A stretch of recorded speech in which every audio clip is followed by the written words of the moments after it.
Warning! What you are about to hear contains explicit language, adult themes, and potentially disturbing content. The views and opinions expressed are those of the hosts and do not reflect the opinions of anyone else, anywhere, ever, in the history of the world. This podcast is intended for an immature audience and should not be listened to by anyone, anywhere, ever, in the history of the world. You know, fuck it. You've been warned.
Hello and welcome to this week's edition of Geek Pod. I'm your host, Paul.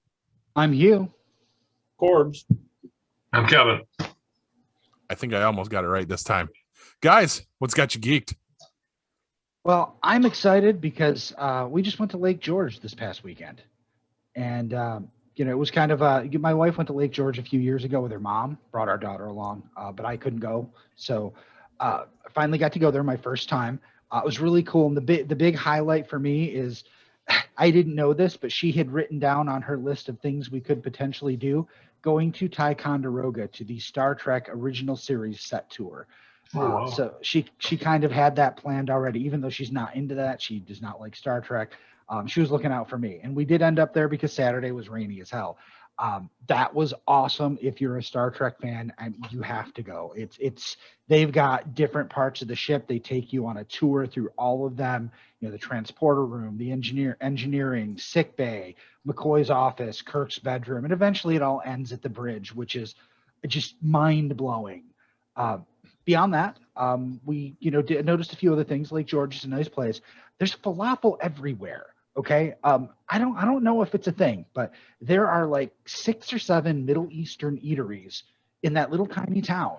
And I mean, I did notice that there were a lot of like Middle Eastern Indian people there. And I don't know if that's like a seasonal migration type thing, but it was really strange. There were more falafel, gyro, kebab places than there were ice cream shops, which is not what you usually see in a resort town. No, that's a little odd. Yeah, it was really strange. I'm like, gyro. I mean, I had some kebab. It was fucking great, but it was really weird. But our hotel, like the entire hotel, just about, other than a handful of people, were all Indian people on vacation. There was a family next door to us in a two bed hotel room. There was 15 people in that room. We counted them. There was like 7 adults, like a few couples and some older guys, and a bunch of kids ranging from infants, like several infants, all the way up to teenagers. And Wow. They were so loud. They were well past midnight. We called down to the guy at the desk. He's like, "Oh yeah, I'll take care of it." Nothing ever happened. They were just ridiculous. It was very strange. They kept stealing our furniture in front of our balcony to use. And then when we'd sit down, the men were sitting over on another balcony where there was a table, and the women were always bringing out these clay pots of food to them. It was just really strange. Not the kind of, people go on vacation, they sit at the pool, they order pizza and drink beer. It was really weird. Yeah. Isn't India the place where they have out of control COVID? I think it is out of control there. Yeah, that. Yeah. And maybe South Africa. Yeah, and a lot of those people in Lake George, you said? Yeah. I wasn't refugees, maybe? I have absolutely no idea. I doubt refugees could afford to stay in Lake George, though. Well, the U.S. government's been shipping refugees all over the United States, so you never know. Well, I hope they don't ship them to that hotel because it sucked. Okay, it was really bad. I did not leave a happy review. But on a bright note, I did notice something in our trip that was very kind of made me happy. You have a Stewart's near your house, Paul, right? I do. Is that a Stewart's? Okay. Yes. It does. You know what? If you travel, every Stewart's is exactly the same, right down to the placement of the bathrooms. Really? It's so it's so like cookie strange. cutter. Yeah, like having a 9-year-old means, hey, stop here, go to the bathroom because we're not stopping again. When we get back in the car, what do you know? We're stopping at the next convenience store we see. Probably hit like 4 or 5 different Stewarts on the way out there and back, and in our travels, every single one of them exactly the same. It was weird. It's like walking through a door, and have I been transported back in time to Stewart's in Saratoga? Stewart's has the best milk, by the way, just so you know. Ugh. Well, if you drink milk. No, that's gross. That's cow juice. Okay. Okay. Hold on. Mm-hmm. Okay. All right. Anything else about the Lake George trip? No. It was just a lot of fun, and as I said to you guys off camera, looking forward to celebrating our anniversary on Friday. Going back out to Beardsley Castle in Little Falls, New York. Did you take a duck tour? A what? A duck tour. You gotta take a duck tour in Lake George. You gotta get on a duck. You know what a duck is? No. It's an old military vehicle that floats. It drives. You drive it on the road. Doesn't have any suspension. They bounce. They go in the water and sometimes they float. Sometimes. Well, I'll tell you, if I had seen something referencing something called a duck tour, I would have commented on it. I didn't see a thing while we were there. There's so much fun. That's too bad. I was on one in Boston, and they are really cool. All right. Okay. Moving on. On that note, So, Kev, I want you to go next because Okay. I have something to discuss with Corbs here. All right. So yeah, I'll throw mine out there because it probably has absolutely nothing to do with anything else. So all right, all right. So a couple of days ago, I had this thing come across. I don't know where I was. I might have been on one of my forums. Just forums I go on every once in a while for the motorcycle. Yep. Yeah. Motorcycles I ride. I don't know what the hell that was, but whatever. And there's a rally in Canada, in Ontario, Canada. There's a motorcycle rally. It's called the Dacre Rally. They fashioned it after the Dacre rallies. You get your route, you got your bike, you got to get from here to there, and you got to. It's a fun time. Wait, like the Cannonball Run? Yeah, something like that.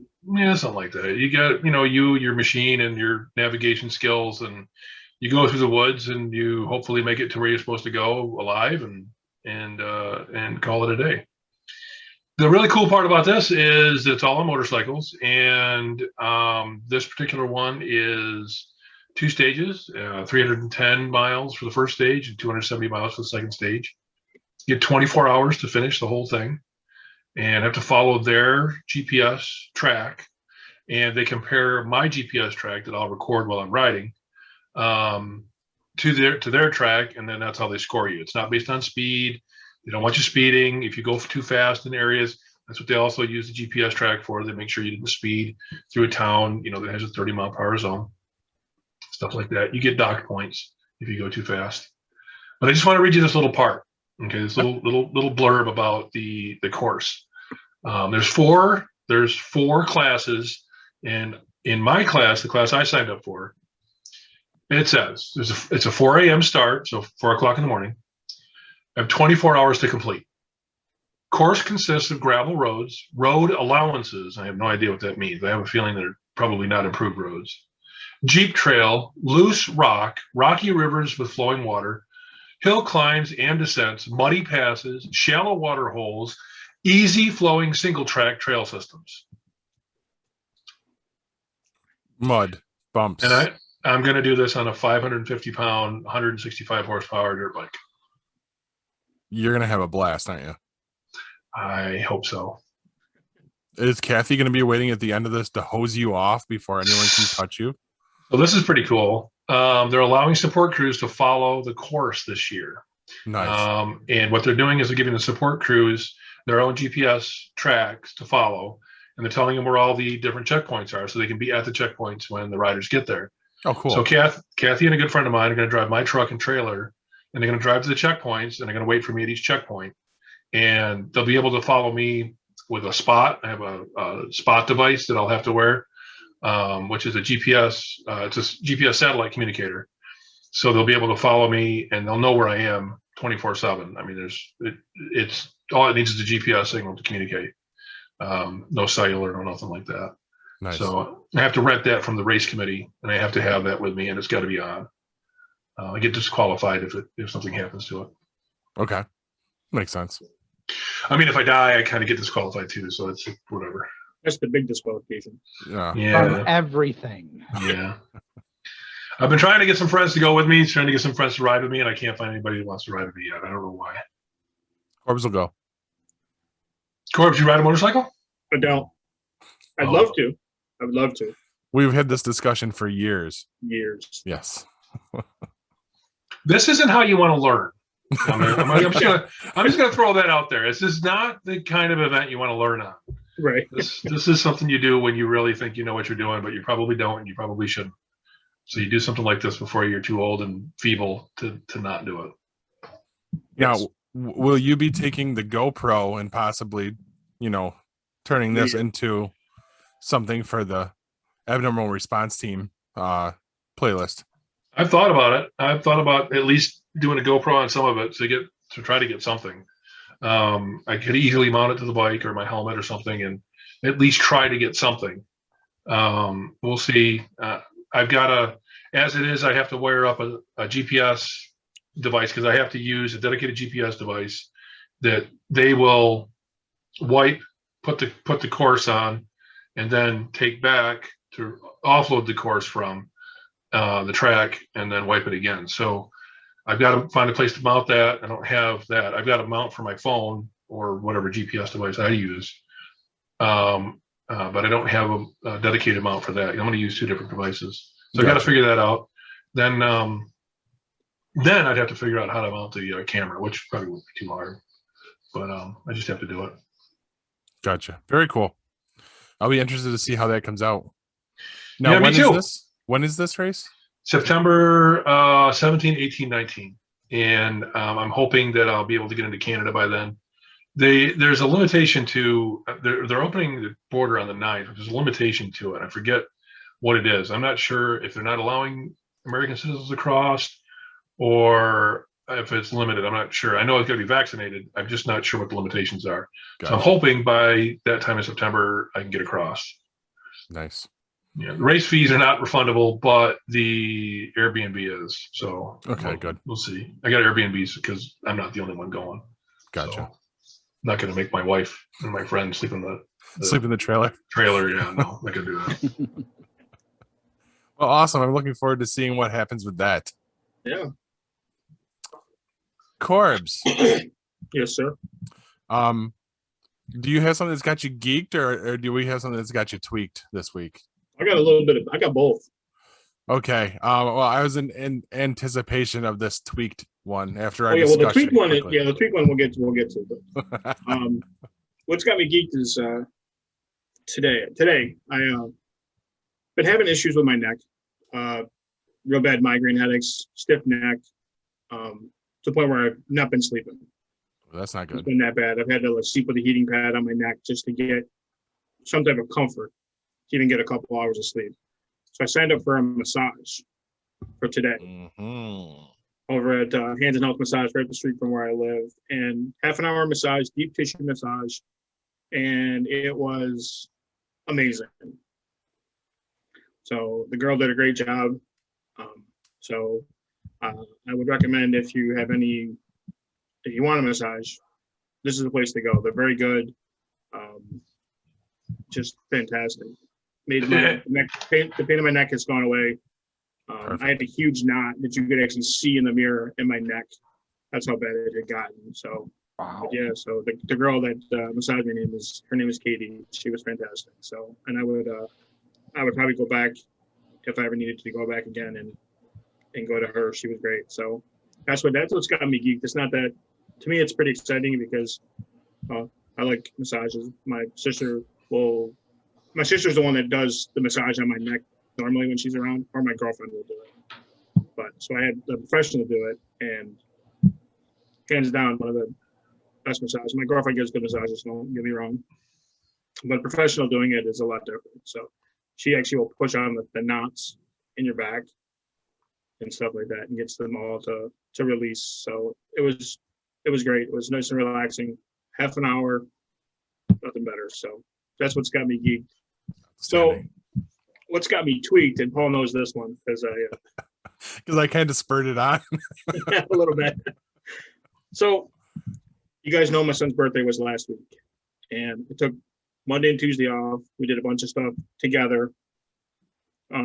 Sunday we went to the Strong Museum in Rochester, hung out there for a while. I sent pictures back to the group chat. I don't know if you guys saw some of them. But then on Tuesday we went to Corning Museum of Glass. So that's was the two things we did. But what we did on Saturday is my ex, his mother, came up for a birthday party with his friends, and I booked 2 hours at Apex Entertainment. Where is that? It's a Destiny USA, top third floor canyon area. Now we've been there before. Service was pretty good pre-COVID. So like I said, I booked 2 hours, showed up there, everything was fine, had the reservation, it was all paid for. So we got on our bowling lanes, and the guy who came in and kind of sat us and, kind of sat us down and explained everything, brought over 2 pitchers of soda. It was at 4:15. At 4:30, we asked them to send a waiter or waitress over to take our food order. He came back over. We ordered 2 Sprites. 2 Sprites, okay? Mm-hmm. He brought back 2 club sodas. Not the same.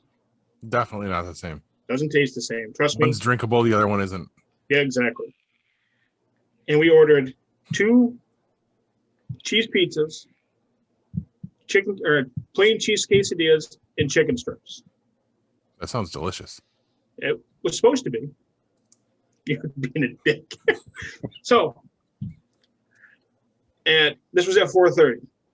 At 5 o'clock, he hadn't come back to fill the pitchers of soda. He hadn't brought back the 2 sodas that we had asked for myself and my son's mother. Those hadn't come back yet. So I asked to speak to the manager. The guy I talked to said he was the manager. He would send somebody over. He would take care of it. He would send the kid over that was our waiter. At 5:15, he still hadn't shown up. So now I'm getting pissed. I was pissed originally, but now I'm getting really pissed because we're only there until 6 o'clock. The kids haven't eaten yet, and we're almost done bowling. So I head over to the bar to get the manager at the bar to send the site manager over, because now I'm like, this is ridiculous. So as I'm walking over, I find the guy that originally said he was the entertainment manager. Okay. I said, can you please come over to lane 1? I need to talk to you. He's like, yeah, I'll be right there. So I go over to lane 1. As I'm getting to lane 1, it's now about 5:30. They show up with the food. Okay. Now, I would have been happy at that point, but the food, the pizza, the cheese and pizza was burnt. The quesadilla was bone cold. The chicken strips was cold, and the pizza was cold. So it all been sitting back there, and they just hadn't bothered to bring it out to you. I knew where the guy was that was our waiter. He was on the other side of the bowling alley, and he was waiting on everybody over there. He wouldn't come back over, and he could literally look over and see me. I was standing against the wall looking at him. Every time he came over to the register in front of our area, I was looking at him. He would not come over and say anything to me. So the manager comes over, and I said, look, I'm not paying for my food. I said, the kid who brought the food over hasn't been back. He didn't fill the pitchers up. He didn't bring over the 2 sodas that I asked for, and my food is ice cold. And he's like, he goes, I apologize for it. No issue. We'll take the whole bill off for you. So they didn't have to pay for any of the pizza. That was the good part. The bad thing was the fact that it was such piss poor service. I will not go back there. I'm sorry. I can't bring myself to go back there. My son loves it there. Oh.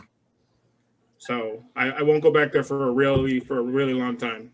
So was the worst. I've had some bad service in times. I've had some really bad service at times. This is the worst service I've ever had.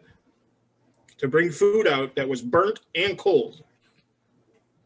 That to me was uncalled for. It's impressive, to be quite honest. Yeah, I mean, that takes us a special level of inefficiency. Ineptitude. Yeah. And the best part about it was the kid was the employee of the month. Were they short on staff, or I have no idea. They didn't say anything to us. You couldn't tell. It didn't look like they were short on staff. It would have been okay if you'd have said something when I first ordered food. Hey, look, the kitchen staff's a little short staffed. Food's gonna take a little while to come out. He never once said anything. The issue I have is he never came back. Ordered at 5:30. He didn't show back up. He ordered 4:30. He didn't show up back up until 5:30 with the food, and it was cold. He just put it down and walked away. Didn't say anything to me. Didn't say anything to my ex. Anything. And I felt bad because I told the kids don't eat the food because they were starving. Right. And then I had to explain to their parents when they came to pick them up why they were starving, why they didn't eat. When they came to pick them up like an hour after, because what happened was after they got done with bowling, they wanted to do laser tag. Nice. So I paid for them to. So because I didn't pay for the food. I paid for them to play laser tag. You should have gotten them real guns and gone out and killed their dinner. Probably. Would have been a lot faster. And then just cook it in the parking lot. It would have been a lot of fun. A little tough. It was raining. It was raining pretty hard that day.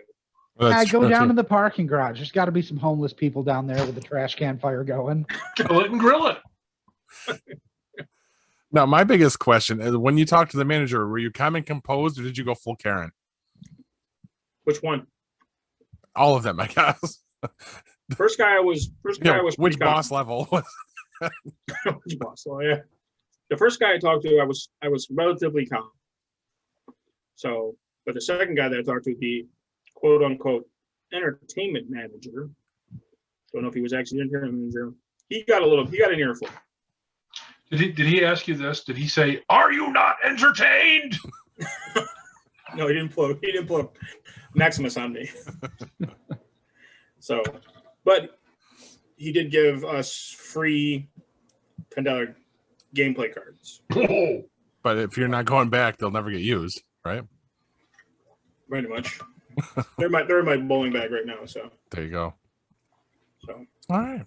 And here I thought what had him tweaked was going to have something to do with the text messages. You said, "Oh no, let's talk about that on mic." No.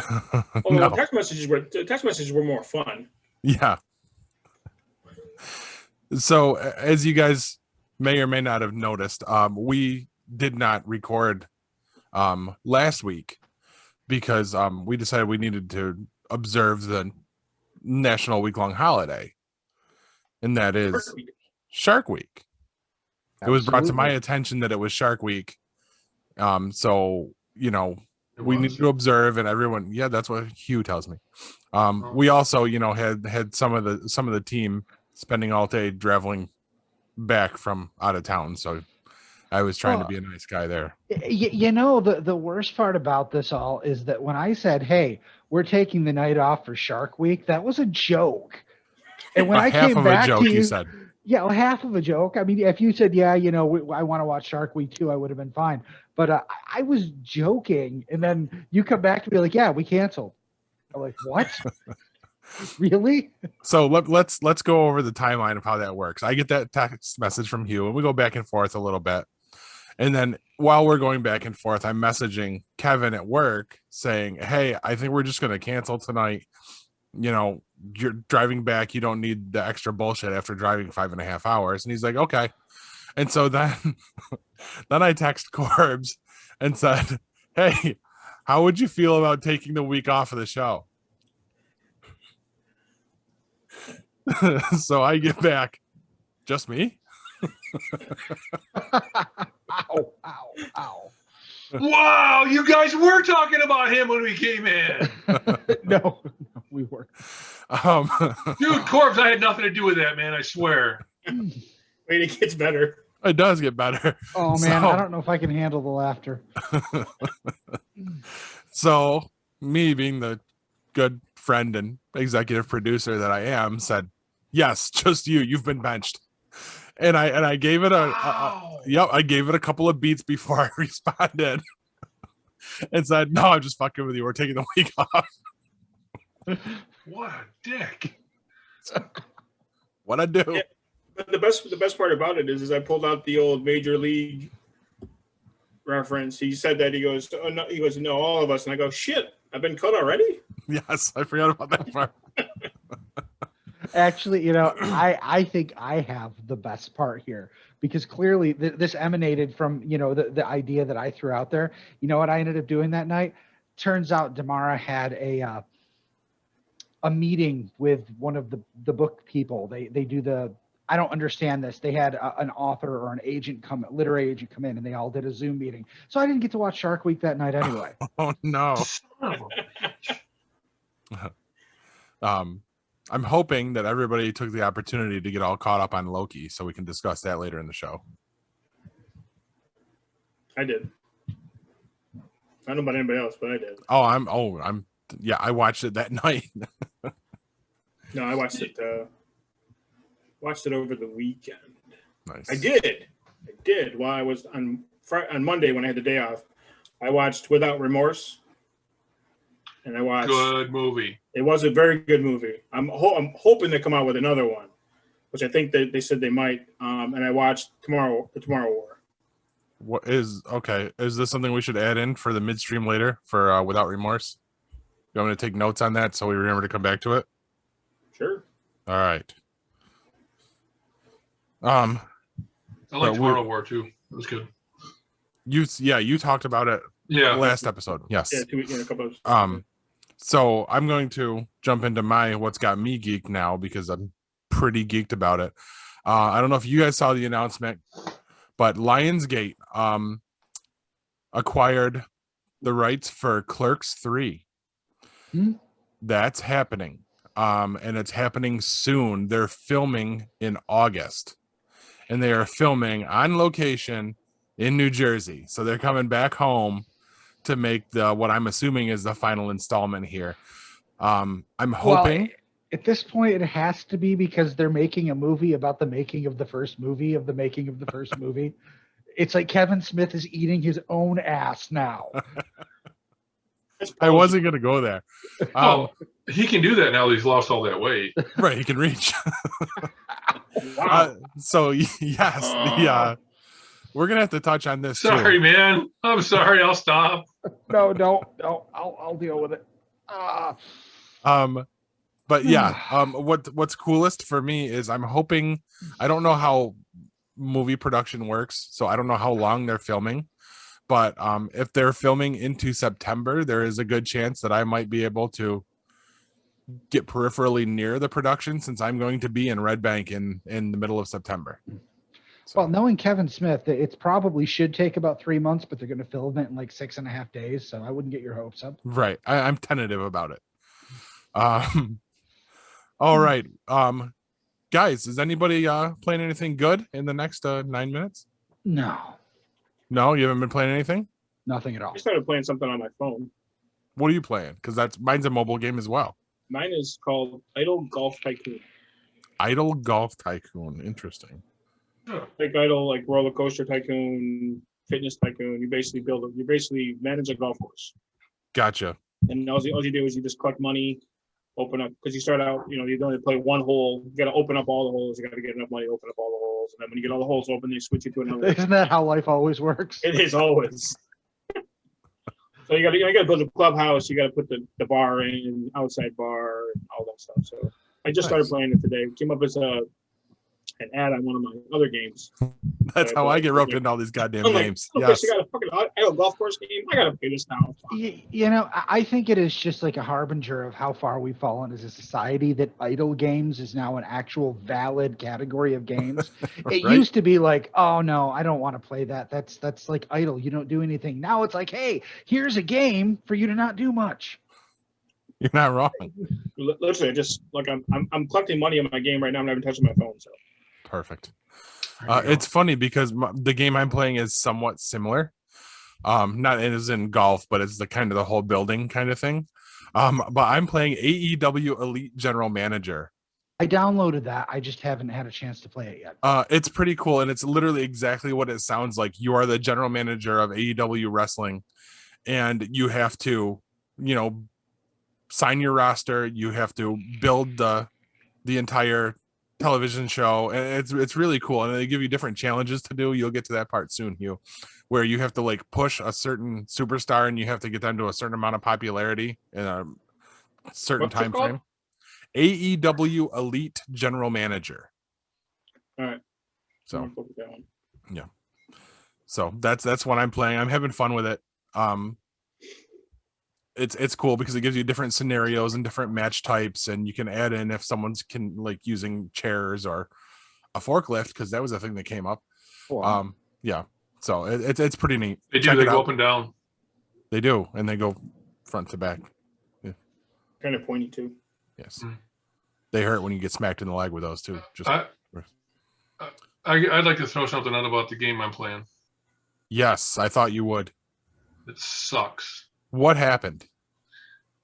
So, I don't know, about a year ago or so, they said they had to upgrade their platform. That was a web-based game. It was meant to be played in the browser. So in order to upgrade, they wanted to go to Unity. They wanted to use the Unity engine, upgrade it on top of Unity, and come out with a bigger, better world, and just better all around. So in the interim, because Flash was going away, that was the whole thing. Right. Flash was going away, so they had to do something. So what they did was they built an app. And within the app, they had their own version of Flash, so they could continue to play the game that existed within this app. It worked okay. There was a few things that wasn't great about it, but it worked okay. Well, they finally went back to web-based, and it is horrible. This isn't even alpha level. This should never have been released to the public. Really? There's so many bugs. It's so bad. I mean, there's things on there that just take so long to do that, they shouldn't have done it. There's no way they didn't know about these problems, and it's just made the game horrible. That's too bad. I'm sorry to hear that. Now, if you guys don't remember, he's talking about Settlers Online. He's mentioned the game a couple of times. You've been playing this for quite a while. You're kind of really committed to the game. So if you're having this kind of reaction, that's got to be pretty bad. I'm a little over a year in, and we just got through it's a summer event. They call it the what the hell do they call it? It's a soccer challenge. It's based on soccer. Yeah. But they call it something else. They call it summer challenge. Football or something. Or Yeah. So the event went well. It was 3 weeks worth of bonuses. They pump everything up, and you get all sorts of extra experience and everything else. So everything you do. So I gained a couple levels, and did pretty well. Had a good time, and right after that, they released the web version. So you go from this really good experience, good time, nice event, and then into this, and it's like I don't even want to play it anymore. I don't want to open the browser. That's no fun. That's unfortunate. Time to find something different, I guess. Well, there you go. Now it's time to get that console that you don't want to buy. I think I might just spend the money on my snowmobile, and actually, to be completely honest with you. You'll probably use that more. All right. Well, I think if we're all wrapped up, I think we're going to throw it to commercial break and come back to the news. All right. All right. Stick with us, folks. Looking for the hottest new comic on the shelf or a keyback issue to complete your run? How about that rare statue or action figure that you've scoured the internet looking for? Come to Collectibles Galore, located in North Syracuse with ample off-street parking. Collectibles Galore has a huge selection of comics, toys, and rare pop culture items you won't find anywhere else. Comics Galore is always buying comics and toys and will give you the fairest price for your collection. New customers get 15% off their first purchase in store. Collectibles galore for all of your pop culture needs. Stop in and see for yourself why Collectibles Galore is the king of comics.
Now, before you install your prostate massager and ride a dirt bike for 600 miles, here's the news.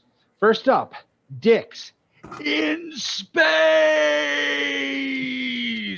Jeff Bezos rode a giant phallus into space this week, touted as a billionaire space race with Richard Branson, who got there a few days earlier.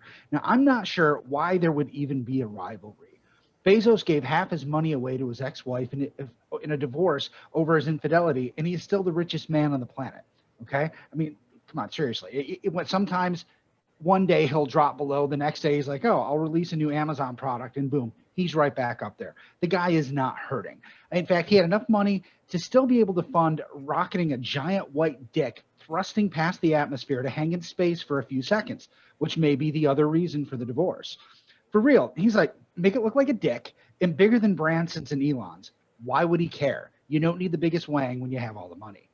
Next up, blow up the internet. Leslie Grace has been cast as Batgirl in the upcoming HBO Max adaptation. It's going to center on the daughter of Commissioner Gordon, Barbara Gordon, for those who don't know, becoming a crime-fighting vigilante in Gotham City.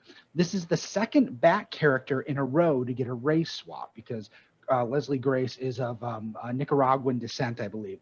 Currently, 4chan is crying and masturbating with their own tears. It's awful. It's a bad sight. Don't go look at the incels right now. Finally, there goes my free time. Netflix is expanding to include video games. Mobile games at first, and they're going to be free to all of their subscribers, because why not? Really, I tried to think of something funny here. But it's just really, it's awful. I mean, everybody, all of the corporations are getting into everything. You know, it pretty soon you know what it's like. You know, so what I'm going to do, I'm going to end the news right now, and I'm going to start playing Stranger Things Puzzle Battle on my way to the Amazon convenience store to get some ground beef by Google to make tacos, since Demolition Man was so wrong about who runs the future. Paul? In other news, the state of Florida is bigger than England. Back to you, Corbs. Did you ever tell you you look like a penis with a hat on? What? It's like one of those little skull rubbers. Yeah, there you go. Don't be hating. Movie, Paul. Get with it here, okay? So, for the movie this week, we're going to go with A League of Their Own.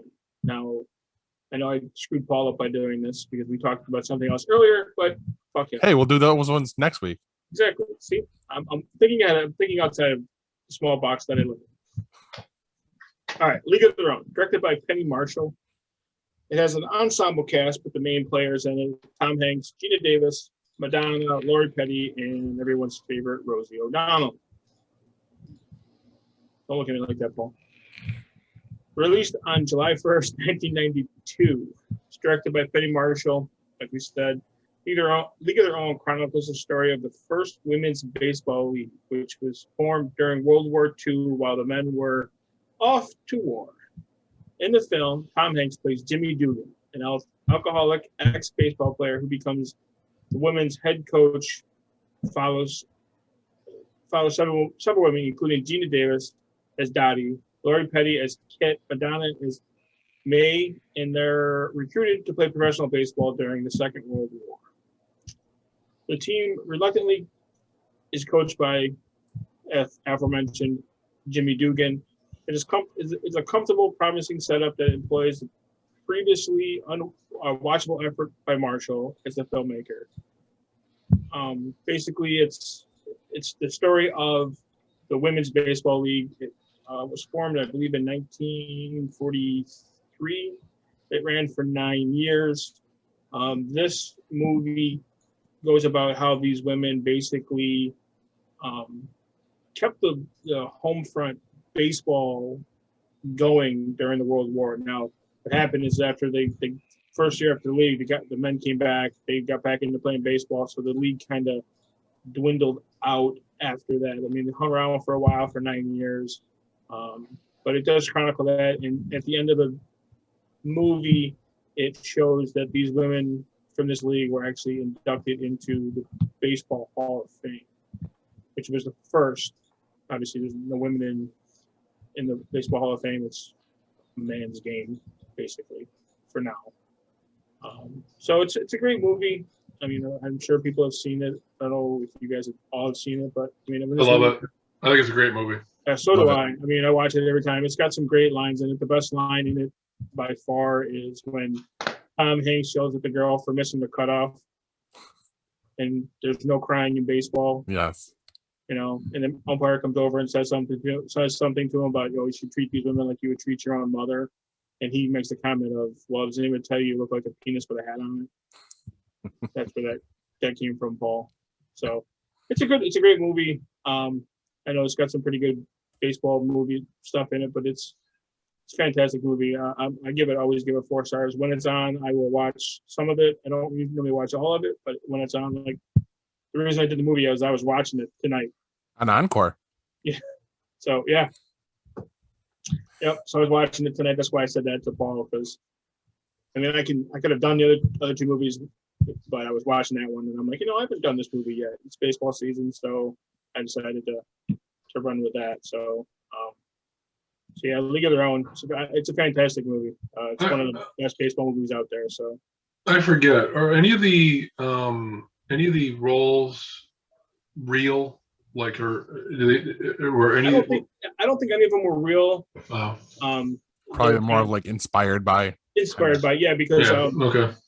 Tom Hanks' character Jimmy Dugan, his character that was inspired by Jimmy Fox, from the Boston Red Sox. So yeah, they were inspired by, but they weren't like direct descendant or adaptations of people in the actual league. So there's some other people in it. Lori Tay Leone's in it.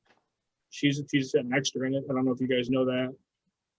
So you got other John Lovitz is in it. I mean, yes. So it gives us a tickle.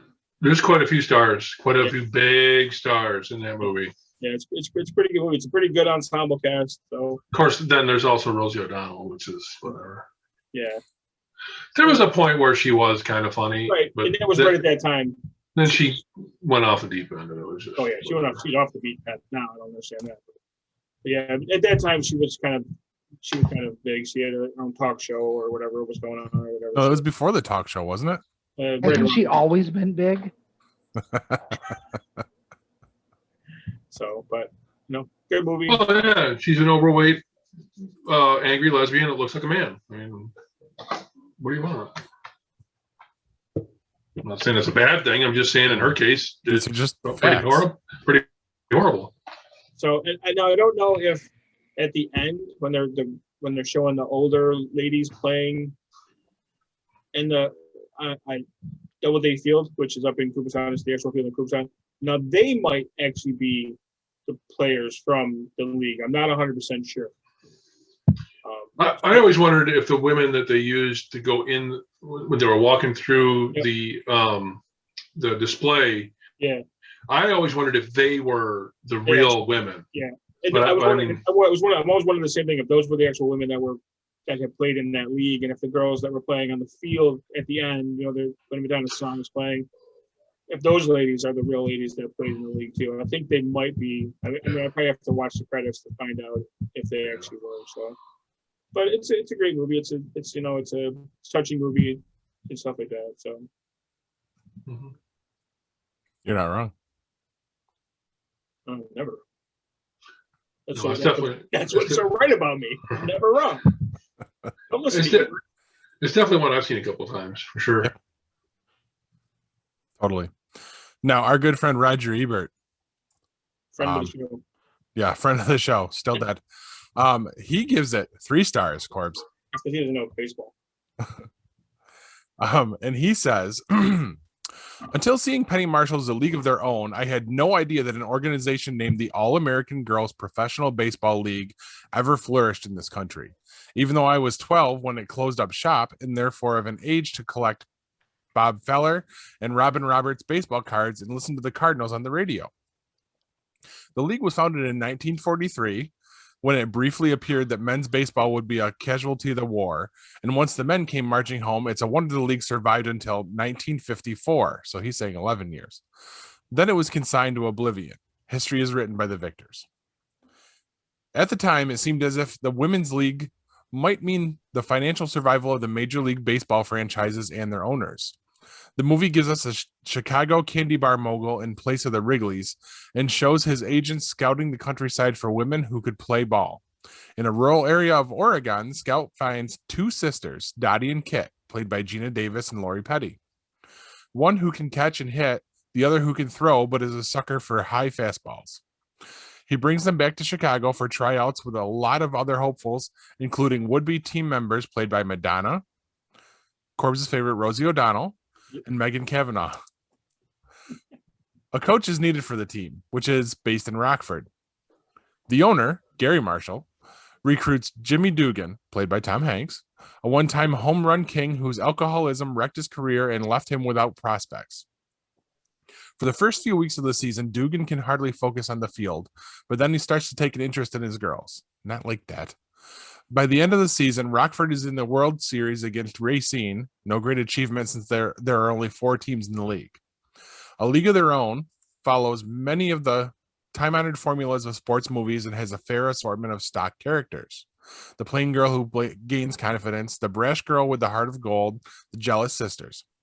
But it has another level that's a lot more interesting. After years of perpetrating the image of the docile little woman who sat at home caring for her lord and master, American society suddenly found that it needed women who were competent to do hard, skilled work during World War II. Rosie the Riveter became a national emblem. Hollywood threw out its romance scripts and started making movies about strong, independent females, and it was discovered that women could actually excel at professional sports. The movie remembers this period from the present. It begins with Dottie Hinson, the Gina Davis character, now older, taking a trip to Cooperstown for ceremonies honoring the Women's League. What we learn about Dottie is that she never took women's baseball all that seriously. She was the best player of her time, and yet in her mind, her was simply on hold until her husband came back from the war. I'm just reading a script here. Is that script on the internet, or is he giving this to you like through an EVP? Yes, definitely through an EVP, through my spirit box over here. Hold on. Right. Dugan, the coach, tells her she lights up when she plays baseball, that something comes over her, but she doesn't seem aware of it. The ambiguity about a woman's role is probably in the movie because it was directed by a woman, Penny Marshall. A man might have assumed that these women knew how all-important baseball was. Marshall shows her women characters in a tug-of-war between new images and old values. And so her movie is about transition, about how it felt as a woman suddenly to have new roles and freedom. The movie has a real bittersweet charm. The baseball sequences we've seen before. What's fresh are the personalities of the players, the gradual unfolding of their coach, and the way this early chapter of women's liberation fit into the high-bound tradition of professional baseball. By the end, when the women get together again for their reunion, it's touching. The way they have to admit that, what do you know? They really were pioneers.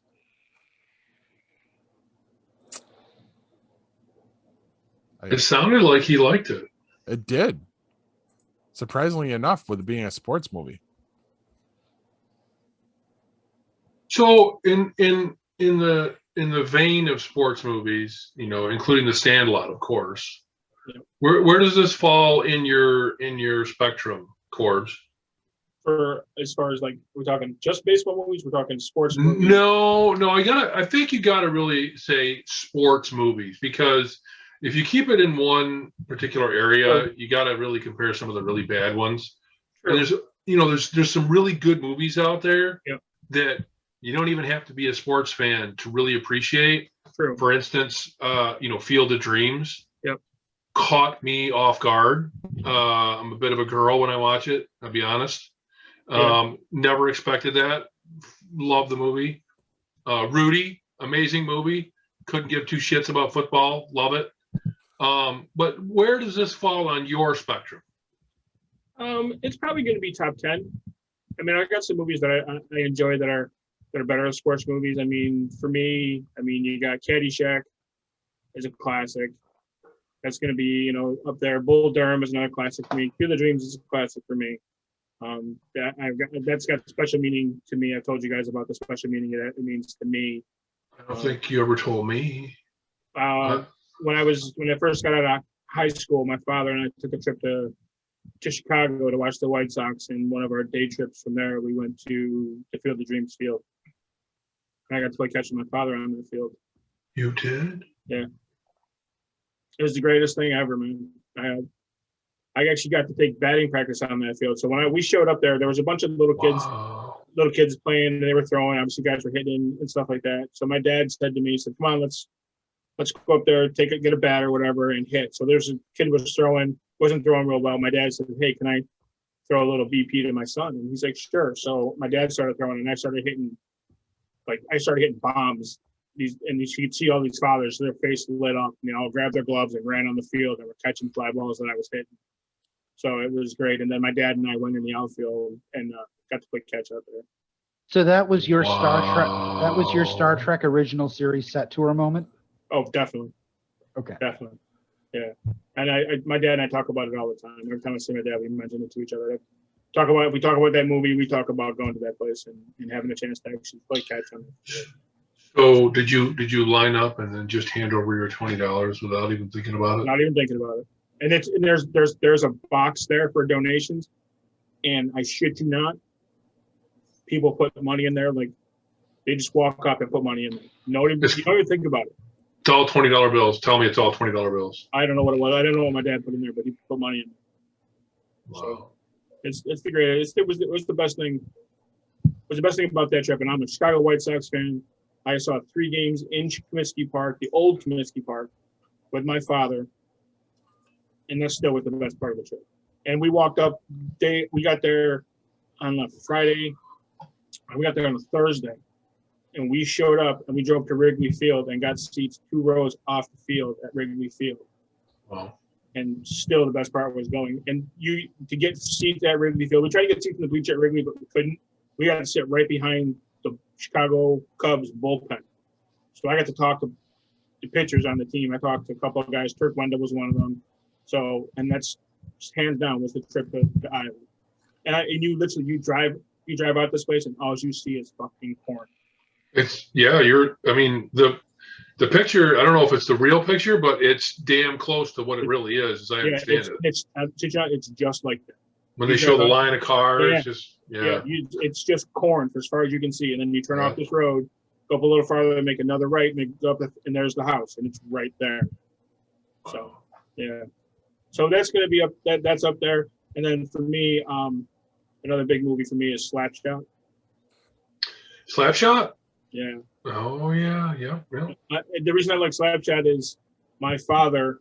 They filmed here in Syracuse. They filmed at the War Memorial. Okay. So my dad was supposed to be in that movie. Yeah, my dad actually was one of the bodyguards for Paul Newman when he was in Syracuse. Oh, Nice. that's awesome. Yeah, he got to meet That's him. awesome. He got to meet him. Paul Newman came to my grandmother's house and had dinner at my grandmother's house, and so that. So he offered when they come to get the Hansons and the two cops are at the door down the hallway. That was supposed to be my father and another guy. The chief of police at the time said no, so they weren't in the movie. But my dad got to drink with Paul Newman. He hung out in the dressing room. Like when he was in the dressing room, they had to stand at the door. He's like, fuck that. Come in here, have a beer, sit down, have some food. So he got to sit and drink with Paul Newman. So, That's cool. Yeah, so that's another one for me. And then and League of Their Own is up there. So, but yeah, I got a couple movies that are close to my heart. Though Slapshot, I just like this. It's just fucking funny. I love that movie. Just the whole concept of the movie and stuff like that. And so Neat.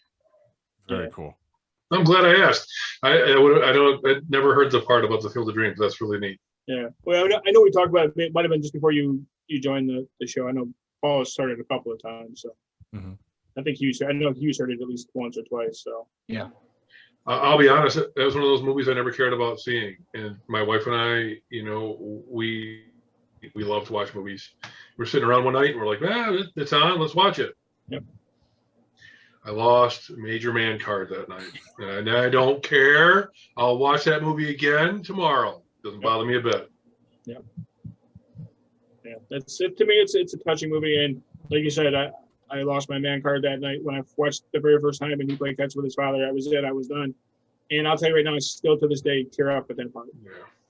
So, but to me, it's touching because not many kids get a chance to do something like that there. Yeah. And I got a chance cool. to do that. So That's wicked cool.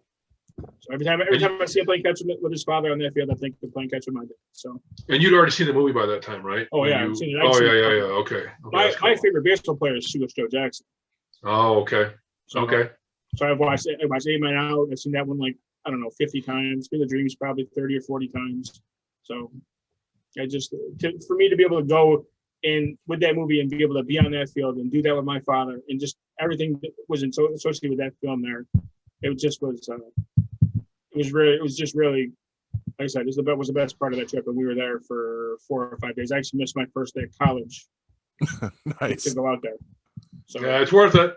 It was well worth it, and I would love to go back someday with my dad. So maybe later on when he's a little older, I'll take him. So.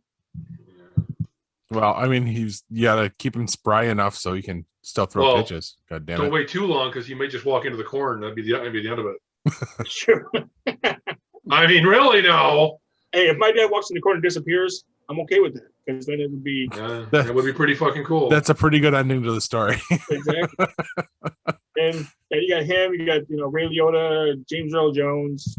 I mean, another star-packed movie. Star-packed. Yeah. Yep. So, and that has the greatest monologue, any baseball monologue ever. That monologue that James Earl Jones speaks towards the end of that movie, hands down, the best monologue to do with baseball in any movie. So, yeah. When James Earl Jones talks, people listen. Oh yeah. I thought that was E.F. Hutton. They lose their heads. It's not E.F. Hutton. It's James Earl Jones. James Earl Jones. I did catch that phone. So good, because Kevin was still talking, so I didn't know if I lost my chance there. All right, why don't we throw it to the commercial break, and then when we come back, we're going to discuss. Well, frankly, we're going to discuss what centers around what Kevin's wearing tonight. Look at that, the Kev. But all right, we'll. He's trying to figure out where it is. Either he's filling himself up. Anyway. You know what? I got boobies! I just realized something, Paul. After all this talk about Field of Dreams in Iowa and all the corn, does that mean you could say that Iowa is a corn hub?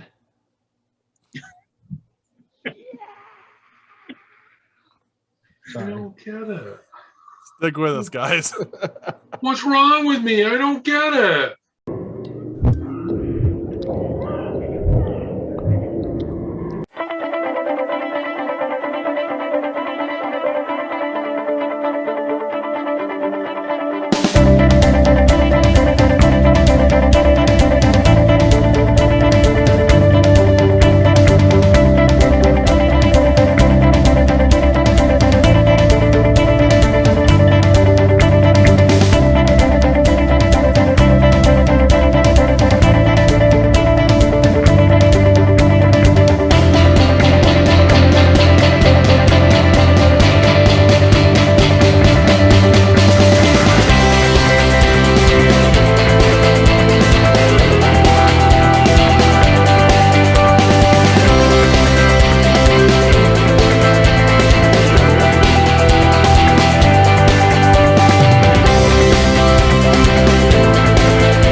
Looking for the hottest new comic on the shelf or a key back issue to complete your run?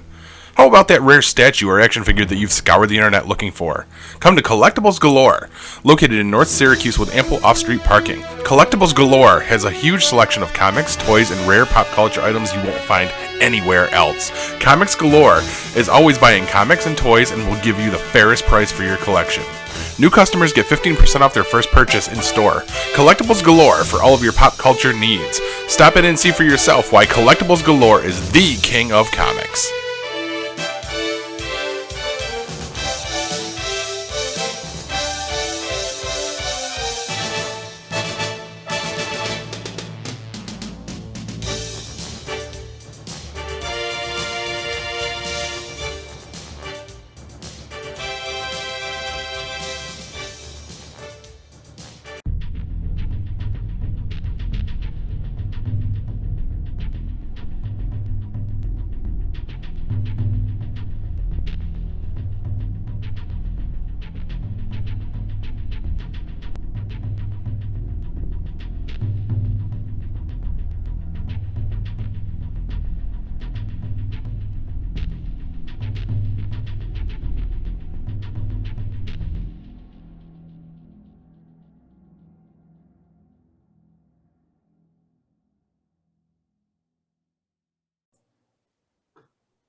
Now that was a preview of our investigation that we talked about on the last episode. It's Split Rock Quarry. Paul spent a lot of time putting together an awesome video package, and I hope that teaser will get you guys to check it out. We're going to talk a little about that, Paul. I know that we talked about, yes, we're going to talk about Paul's awesome package. You're right. I know we talked about this quite a bit last week, so I'm not sure what we can add other than, the videos there now. And maybe, a few spoilers here and there. Sorry, I was Kevin with his hand motions up there. My mini prostate massager.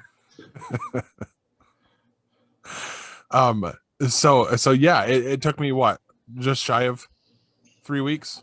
Yeah. But we got everything put together, went through all the footage and all of the stills and pointed out everything. And apparently I missed some things because the Grid watched it today and he said that I missed pointing out that there were orbs flying around in some of our footage. I didn't see any of that, but he did talk about orbs an awful lot. So I don't know.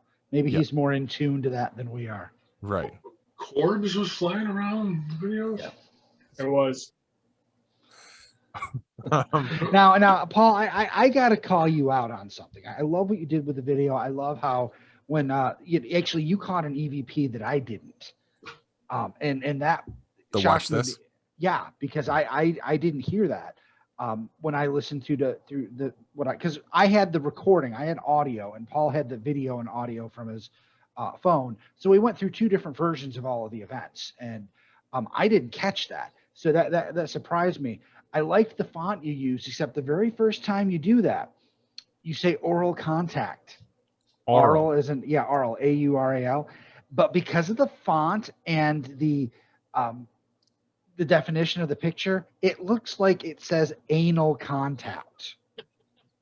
So it's appropriate.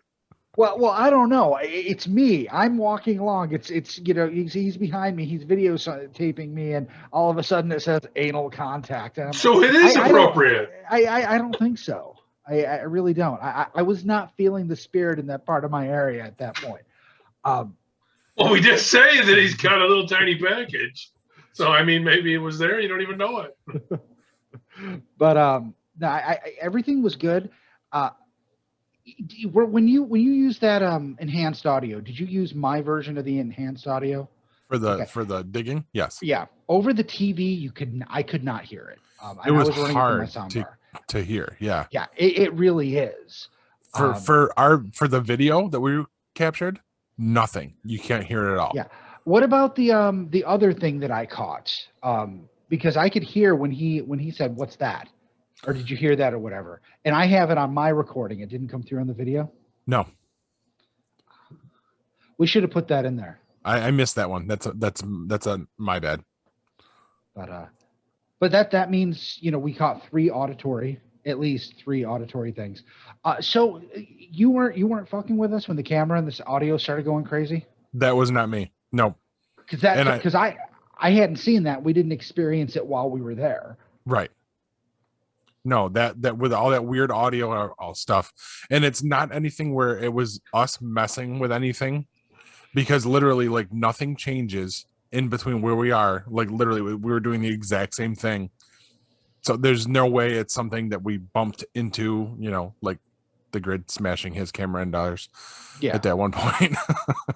Yeah, it was that one section of tunnel. There seemed to be something going on there. Yeah, and it's unfortunate that we couldn't, like, I guess next time maybe I should be wearing headphones or something while we're doing that to see if it picks up, and because that's when he could have gotten out his selenite crystals or did any of the other stuff he was talking about doing to check into that. But we couldn't really give a heads up because we didn't know it was happening. Yeah. Well, I hope that anybody that watches this knows that we have some plans. There are plans and schemes and things that are going to happen. And Paul, you've picked up, a plethora of ghost hunting equipment in the past few weeks. We're talking tonight before the show about some things I'm going to get. And we're building a blueprint, I think, to a pretty interesting ghost hunting show. Mm-hmm. That will go alongside our show. Yes. Yes. The ghost hunting show should probably have a lot less dick and fart jokes, even though there was the one. Do we have to? I mean, come on, the holes thing. My wife lost it at that point. That was great. Did you like the? Can't give away too much because they have to watch it now. Yes, we want them to watch it, so we can't give away all the good stuff in it. That was so fun. But I'm looking forward to this. Yeah, I just hope that the video illustrates exactly like the experience. Like that's what I was really hoping for, and it did. It took me a while to do the editing. I got the notes back from the studio about transitions being too long and stuff, but yeah. Now I have to ask: did you record more of my fall or not? Because I would have been fine with you including that all. No, that was where the video ended. Because if you remember correctly, like when it happened, like I panicked and I shut everything off to come over and make sure you weren't dead. For the record, from now on, you never shut the camera off, no matter what I say, no matter how I'm screaming, no matter what's sticking out of my body. You set it down, pointed at me, and then come help me. As long as you're still breathing, the camera rolls. Even if I'm not. Because what's the point if I'm not breathing? Putting the camera down isn't going to bring me back to life. That's a good point. Get it all. If it's not on camera, it didn't happen. What I'm hoping is going forward, I actually want to put together a full team for this. So those of us who are the actual abnormal response team should always be on camera. And so I do want to have someone else there to run the camera and to be responsible for that. So we can be doing what we plan to do, and that's to be doing the investigation, and frankly for myself making the dick and fart jokes. So And I mean, I'll bring the flask. Grid had to do some social lubrication while we were there, so it shows up on camera. I don't think I'm saying anything off time. Yes. Well, no. Not that. So yeah, I mean, if you guys know of anybody, I mean, send them my way. I've reached out to some people already, and schedules seem like they might be conflicting for that. So we may not have who I had in mind to be a camera operator. Why don't we have Corbs' son do it? He wants to be part of the show. Yeah, my girlfriend do it. She wanted to go that night with you guys anyways. Nobody told us. She's like, can I go? Can I go? If she can run a camera, sure. Yeah, but you don't have to do anything around a camera. You just turn it on. Yeah, but the idea is having somebody that's not one of us doing it. That's right. The point.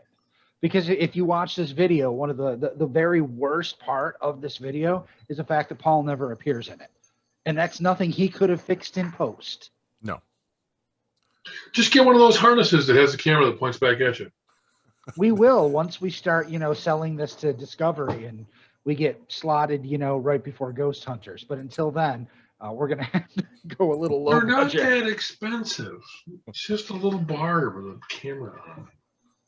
You can put your phone on there. Doesn't it like bounce when you walk though? Yeah. Everything on me bounces when I walk. Well, so most of those too, but most of those have OIS now, so you're good to go. I mean, you just use your phone. There you go. There's an Optical option. image stabilization. I'm just saying, most phones have it. Gotcha. So, Kev, we were discussing your shirt. Do you want to explain that? Well, I mean, if they watch the video, they'll see Hughes as well. It's my shirt. Yes, it is. You made it for me. I did. That's great. This is my shirt. So you'll notice the names on the front. What is on the back there, Kev? I don't know if this is going to work. I'll give it a try. All right, we're going to try this. And if it doesn't work, we're just going to try and explain it away. Now, it's a gray work shirt. And there it is right on the back. Look, we lost his head, but we got it. GeekPod Abnormal Response Team. Perfect, Kev. You see it? Yes, it was perfect. Right. The whole team, the four of us, all have these shirts. 3 out of the 4 have been delivered. We just haven't made it work yet for Corbs. I gotta get the stewards apparently. Right. And get some of that excellent milk, some of that that cow juice. Yes. It's my uniform. Maybe if you leave it in one Stewart's, it'll appear in another one because they're all the same. It'll be hanging up in that same one. So it looks like the fit is pretty nice for everybody. That's good. I was a little nervous when I got the shirts. I like mine. You mean you were a little nervous when you handed me mine?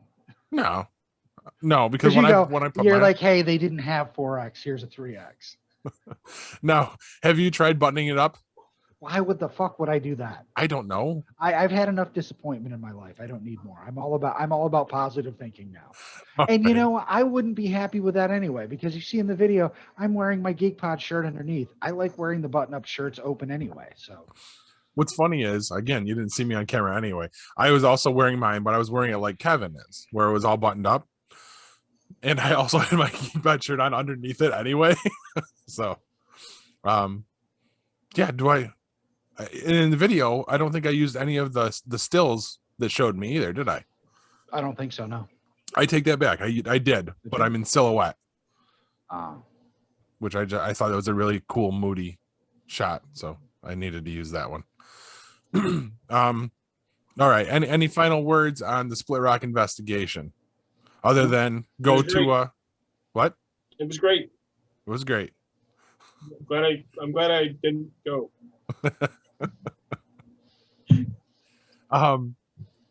Other than go to our YouTube channel. These kind of things are going to have their own playlist separately for the Abnormal Response Team.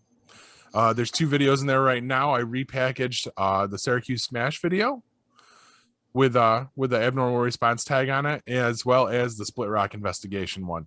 So if you didn't want to sit through the whole show, now you got it. Smash Syracuse through there. What if I don't want to sit through this show? Then I don't know why you signed on to be a part of it. I'm in his shirt. I just in it for the shirt. It was the shirt. As soon as his contract's up for the shirt, he's done. All right. For the merch. In it for the merch. So our midstream section's a little short. I want to discuss all of Loki, but you brought up a movie earlier, Without Remorse, Corbs. I did. Tell us about that. Well, I don't. Kev, didn't you watch it too? I'm just double checking. I think I did. With Michael B. Jordan. Yes. Oh, yes. We definitely watched it. Definitely watched it. Yep. Yeah, I watched it last Monday. Fantastic movie. Michael B. Jordan in it was fantastic. It's a Tom Clancy movie, so it's on the lines of Patriot Games, Clear and Present Danger. Yep. Some of All Fears. They actually mention James Earl Jones' character in it. Yes. Nice. The Michael B. Jordan's commanding officer it's like her uncle or something like that, if I'm not mistaken. Something like that. He's mentioned in it. So fantastic movie. A lot of good action scenes in it, a lot of good character development, stuff like that. So I'm praying that they come up with a second one. I saw on some sites that Michael B. Jordan signed up for 2 more Nice sequels. So if you get a chance to watch it, I believe it's on Netflix, but I caught it on Amazon Prime. It was free. Nice. So I was able to watch it. I watched that, and I watched the Tomorrow War, because Kevin mentioned that 2 weeks ago when we were talking about it, and I watched that one too. That was a pretty good movie too. I can kind of see why people give it a little bit of a bad rap. It's a little bit it's a little hard to understand, like the whole time jumping thing and stuff like that. That was kind of a little weird. I like the fact that when Chris Pratt's character showed up, who he runs into, who is like the main person there. I know you guys haven't seen it yet, so I'm not going to spoil it for the 2. I don't know if the 2 you're planning on watching it all. That was pretty cool. And then how he goes about changing the history when he gets back. And it's weird. They've only gone for 7 days. Is that what it was? Yep. It's 7 days, 1 week. Yeah, 1 week they do another search for 1 week and stuff. So it was it's pretty good. I liked it. So I was happy with that. I'm hoping maybe they come up with another one with that too. So, but Chris Pratt was good in it. I liked him in that. So I think I was surprised that Chris Pratt was in it. I don't know why. Maybe I didn't see the trailer that he was in. I forget what it was, but all of a sudden it's like Chris Pratt's in this. Oh, yeah. Wow. I figured it was a B movie. I really didn't think that it was going to be all that great. Right. But I was actually surprised on the better end of it. Yeah, I was pleasantly surprised about it too. So yeah, no, that was a good one. I like that one. So I mean, it's like I think I said before. I mean, it's kind of an old trope. It's been done. There's just a little bit of a different twist on it, and the ending really has you. You're like, oh, okay. I like the ending. I like the way it ended. I still have to check this one out. You do. I'm hoping maybe sometime this weekend I can get to it. Maybe Saturday around 2:00. Maybe? No? What's I think I'm happening gonna be a little Saturday? busy then. What's happening Saturday? Well, we're throwing a little thing in my place for my 44th birthday, which for you guys watching, you're an old fuck. For you guys watching, yesterday was my birthday. But for us, recording it's tomorrow. So I'll be spending my birthday itself, since it got brought up, at practice for Kylie. She has competition team practice, and then I think I'm going to come back home and ditch my family and go see Snake Eyes. I think that's my plan. That looks like it's an awesome movie. I it's really want to see that. bringing up Chris Pratt reminded me of a conversation I had with my wife over the weekend. We were talking about pizza places, and I was saying, places like pizza, I mean, they have okay pizza, but when you're used to local pizza joints, like where they make good real pizza, it's good stuff.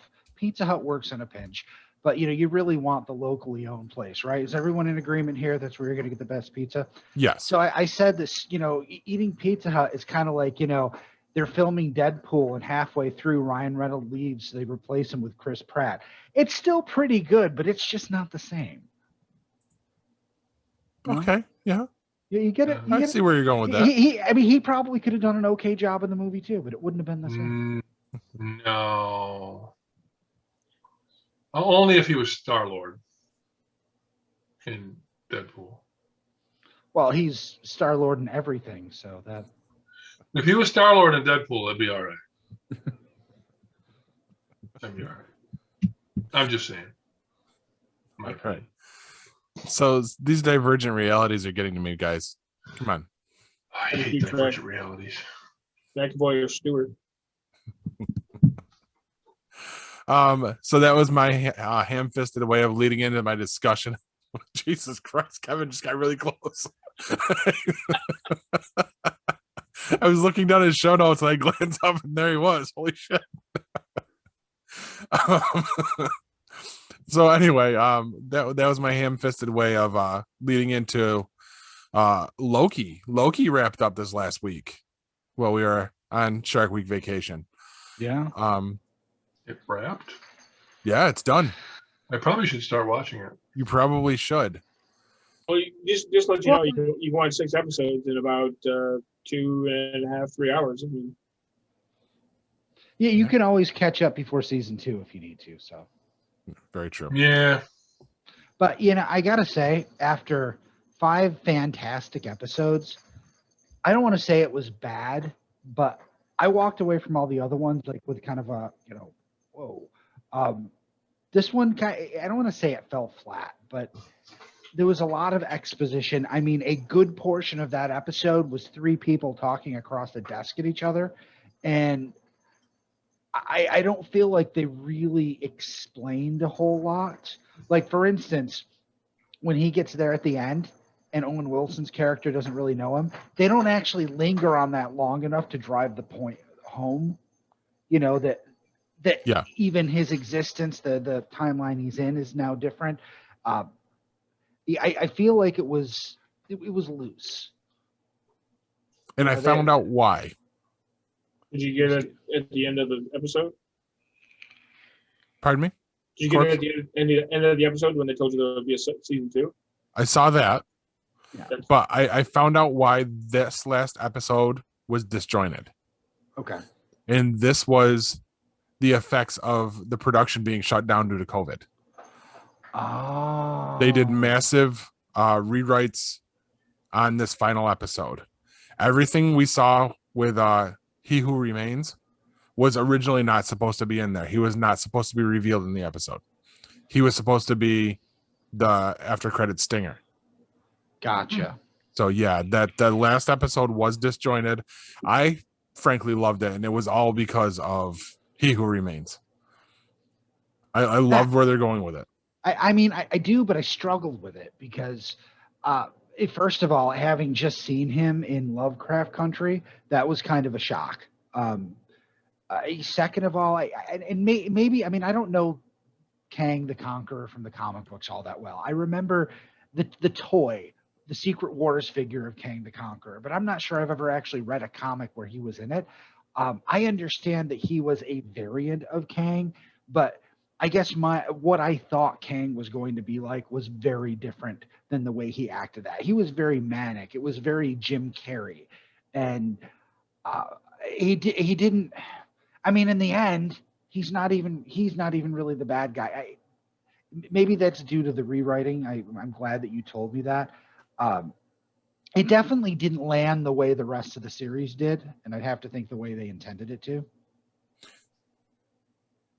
What I got from it, and I don't disagree with you, it had a weird feel to it. Would you agree with that, Corbs? I would, but I've seen stuff, I've read stuff that saying that he wasn't Kang the Conqueror. No, absolutely not. He was Nathaniel Richards. He is the prime version. These other variants, just like I'm just giving comic book nerdery to you. Okay, that's fine. My son said the same thing. My son's like, "Oh, that's Kang the Conqueror," and I'm like, "What?"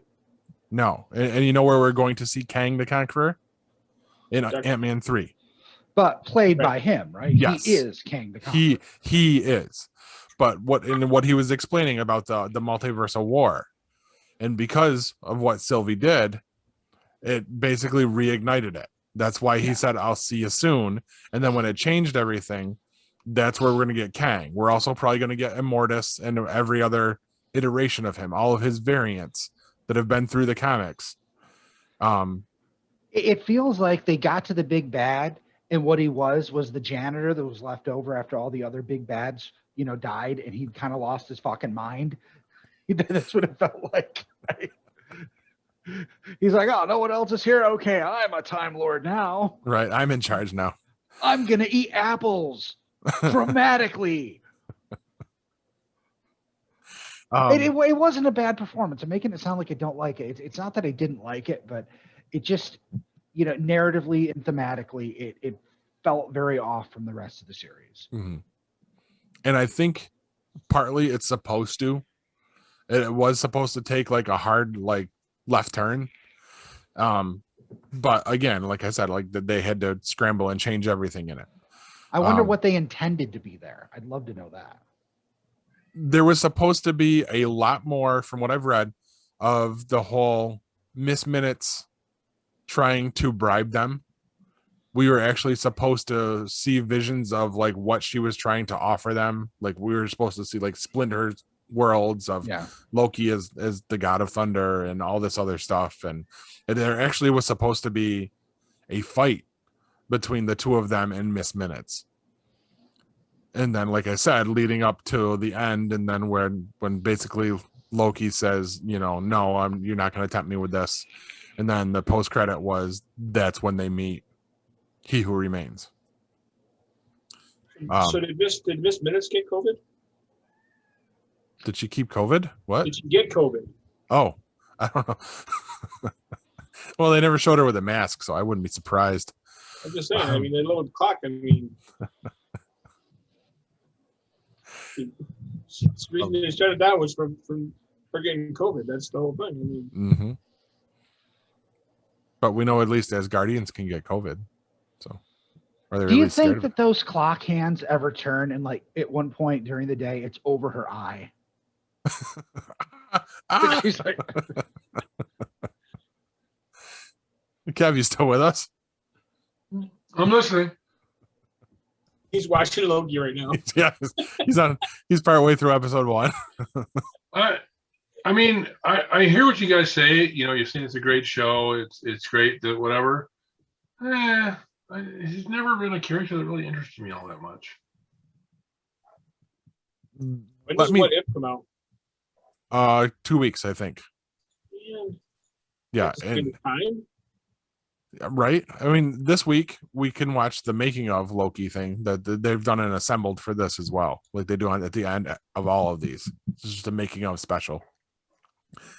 But that brings me on. What If is the next one, and people in the know, I guess, are saying that there's going to be an impact to the MCU coming out of that as well.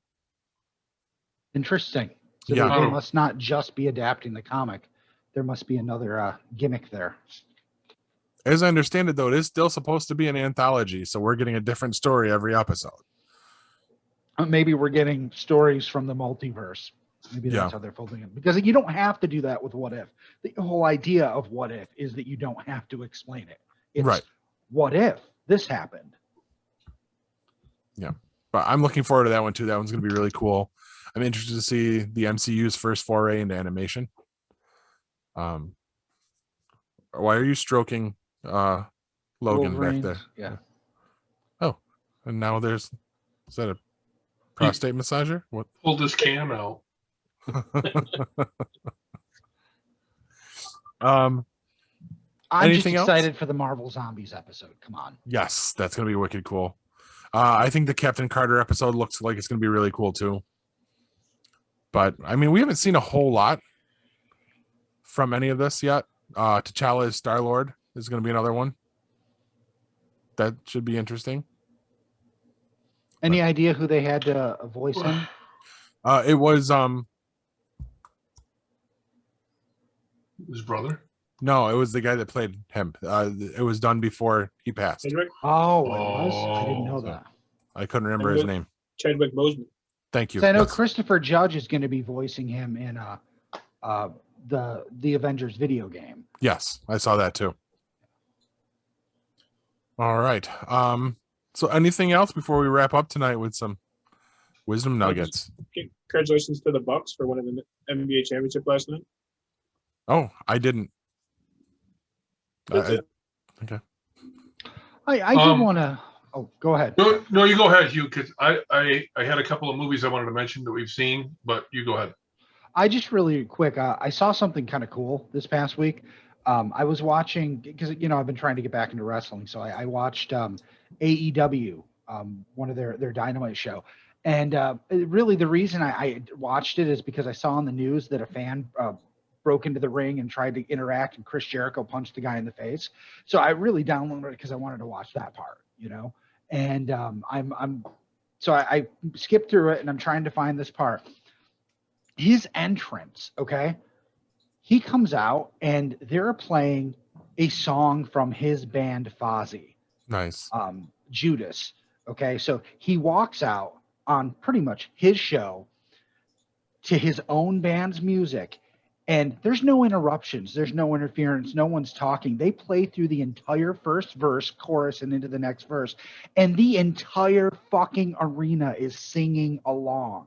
And Nice. the camera is going on to the fans. It's not like Hulk Hogan's where everyone knows a little of the chorus and they don't know the rest of it. I mean, literally, that entire group of fans, the entire arena was all united in that moment, singing along. And first of all, that was pretty fucking cool because they were putting the effort into it that, regular people put into singing the national anthem. The other part of it, I was like, how fucking cool must that be for him? Right? Yeah. I mean, it's the ultimate ego stroke, but it's all legit and it's all earned. So it really struck me. It was weird, for something like that. I don't want to say it had a profound impact, but it made me sit back and think. And I was like, wow, that's cool on multiple levels. That's it. Oh yeah. It's funny. I just watched last week's episode too. I'm up to the last half hour. I haven't gotten there yet. Gotcha. So- Then you saw it. You saw what I was talking about. I haven't gotten there yet. That's Oh, okay. the last thing I got to was when Spoiler. he got the shit beat out of him backstage. Gotcha. Okay. Bless you, Pleasure. Kevin. All right, Kev.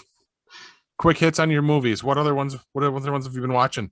Well, since I've been suggesting some movies and people have been liking them, I'll suggest two more: Human Capital and Let Him Go. Human Capital. Let me see. I gotta find it again. I had it right here. Let him go with Kevin Costner, right? Let Him Go is with Kevin Costner, and it is really, really good. Watch the trailer, read about it, all that fun stuff. I've seen the trailer for it a few times. So Yeah. that was one I was thinking about watching. So if you recommend it, I'll give it a shot. Yeah, dramatic comedy. Set in the early 60s, 63, 64, something like that. Really, really good. You'll love the ending. But yeah, that's if you're a Costner fan, definitely watch that. I think he did this. He must have done it like either just before or maybe during a break for Yellowstone. yeah, because I mean he's producing, directing, whatever, producing that and starring in it, and then this. I mean, it's obviously it's relatively new, so so really, really, really, really good. Human Capital is, and I gotta look up the actor. Let's see, Human Capital. Liv Tomei, Peters. Who's the main actor? That doesn't sound right. Hold on a second. Let me just do it this way. Sorry, I should have loaded this. I want to be careful about how much I tell you guys, so I'm just going to look up the IMDb on this. 2019, Human Capital. Writers, where is the... Oh, that is his name. The main character is Liev Schreiber. Now, I guess I never know that's what his name was. But if you guys know who he is, then you're all set. Marissa Tomei is in this. Peter Sarsgaard. Who else would throw... yeah, I don't know. Some other kind of minor actors. Maybe some other people you notice or recognize. The lives of two different families collide when their children begin a relationship that leads to a tragic accident. This is one of those movies that's going to play the same timeline over and over again from different viewpoints. Gotcha. That's all I'm going to tell you. Nice. It's worth watching. Outstanding. Where do you find it, Ken? This is on HBO right now. I'm sure it's probably going to come to other platforms soon. And I don't really think it's like top tier type stuff. Right. It is good though. It's a good watch. Marissa Tomei, am I saying that right? Tomei. She's really good in this. She's really good in this. And Sarsgaard. I remember him from some other movies. He plays an interesting role. He usually does. Yep. Mm-hmm. Yeah. Yep. All right. Two more to check out. Definitely. A lot of movies this week. Not having cable is good. We watch stuff I never would have watched otherwise. All right. More cutting of the cord. Dig it. Cut it. Burn it. I think that's good. You should check out CornHub. All right. On that note, I'm just going to drop my wisdom nuggets here. Am I perfect? No. But am I striving to be a better person every day? Also, no. And on that note, megabyte me, bitches. This has been a GeekPod Network production.